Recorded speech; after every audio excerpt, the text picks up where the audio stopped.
Welcome to Project U 2.2, the podcast where life and leadership meet endurance. I'm Greg Helmer, joined by my wife and partner in life and work, Carrie. Each week, we dive deep into the mindset, the neuroscience, and the real grit it takes to stop drifting and start living with clarity, confidence, and endurance. This is about real life, real struggles, and real growth. So lace up, it's time to live with endurance. Carrie's latest episode, Courage, Kindness, Magnetic, was special because I got to watch it unfold in real time. The day she gave her National Honor Society address, we spent a few calm hours at the beach beforehand, a little breathing space before the ceremony. She sat with her notes, rehearsing, refining, and I could see both her excitement and those natural butterflies that come when you care deeply about making an impact. Before we left for the school that afternoon, I took a quiet moment alone, a simple prayer. I asked that her words would connect with the students in the audience and that she would feel peace and that her light would meet the room where it needed to. Later that afternoon, early evening, I sat in the auditorium. When she stepped up to the podium, she was calm, confident, and completely in her element. She had the audience leaning in, smiling, nodding, laughing at just the right moments. Sitting there in the audience, I was proud. I was proud of her message, proud of her courage, and grateful to witness the power of what happens when someone steps into their gift. Watching her that day reminded me how courage and kindness look in everyday life, not just in speeches or ceremonies, but in the quiet, personal moments when things don't go according to plan. If you would have told me years ago that I would one day look forward to public speaking myself, I would have just laughed. Early in my career, the microphone terrified me. My heart pounded, my palms sweated, and my voice shook at every announcement. But I kept showing up. Every staff meeting, every public presentation, every ceremony, one repetition at a time. One microphone at a time. And slowly, what happened is fear turned into familiarity. Now, when I step up to speak, I don't feel dread. I feel gratitude because courage isn't about eliminating fear. It's about walking through it until it loses its grip. And the neuroscience, they call this exposure adaptation. Every time you face a fear, your brain learns, this isn't danger, it's growth. And over time, your emotional wiring shifts. That's what happened with public speaking for me. And it's what happens with any challenge when you practice courage with consistency. Courage grows through repetition. Confidence grows through endurance. Carrie reminded us that courage paired with kindness creates a ripple effect. That combination doesn't just shape moments, it actually transforms environments. When you step into discomfort and authenticity and compassion, people feel it.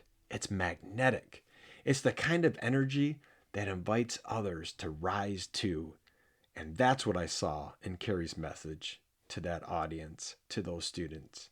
Courage and kindness working together to open their hearts. A few months ago, a new staff member came to me. They were overwhelmed, frustrated, and they were ready to quit. And she said, Greg, I can't do it all. I feel like I'm failing at everything. And you could hear the exhaustion in her voice. That sense so many of us know when life feels like it's just too much. And we sat down and we broke it apart piece by piece. She didn't need a motivational speech. She needed perspective and she needed a plan.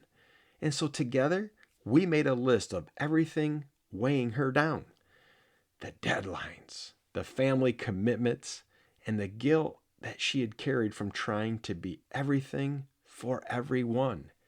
And when we finished, I said, okay, out of all of this, what can you control today? And she paused and then said quietly, well, maybe there's one thing. That's enough, I told her. Let's start there. That's courage, not some giant dramatic act, but choosing to start again where you don't feel like it. It's looking at the mess and saying, I can't fix it all, but I can take at least one step. And it's kindness, not just toward others, but toward yourself. To believe that one step is still progress. 2 weeks later, she emailed me to say that she was finding her rhythm again. Not because the workload vanished, but because her mindset had changed. She learned to breathe, to prioritize, and to give herself grace. That's the magnetic effect of courage and kindness and motion. When you stay calm in chaos, you give others permission to do the same. And here's some practical takeaways. Strengthening your courage muscle. Number 1, start small, but at least start. Don't wait for confidence. It comes from movement. And number 2, repeat until it feels natural. Each small act builds familiarity. Each repetition builds peace. And number 3, shift from performance to presence. Focus less on perfection and more on connection. And number 4, pair courage with kindness. Courage is the spark. Kindness is the warmth that keeps it alive. And finally, number 5, reflect and rewire. After every challenge, stop and notice what got stronger in you. And this week, find your version of the microphone. What's a little bit scary? What's a little bit terrifying? Maybe it's that hard conversation that you need to have with someone. Perhaps it's an overwhelmed and overloaded schedule, whether it's a work schedule or your personal family schedule. Or maybe it's a relationship that needs some repair. Let's take one step, one courageous step, not 10 steps, just one. And while you do, bring kindness with you. Send that text. Offer a hand. Forgive yourself for what you can't do yet. Courage opens the door. Kindness keeps the door open. And together, they create the kind of magnetic energy that shifts your life and the lives around you. That afternoon in that auditorium, watching Carrie close her speech to a standing ovation, I realized something simple but powerful. Courage isn't a moment, it's a mindset.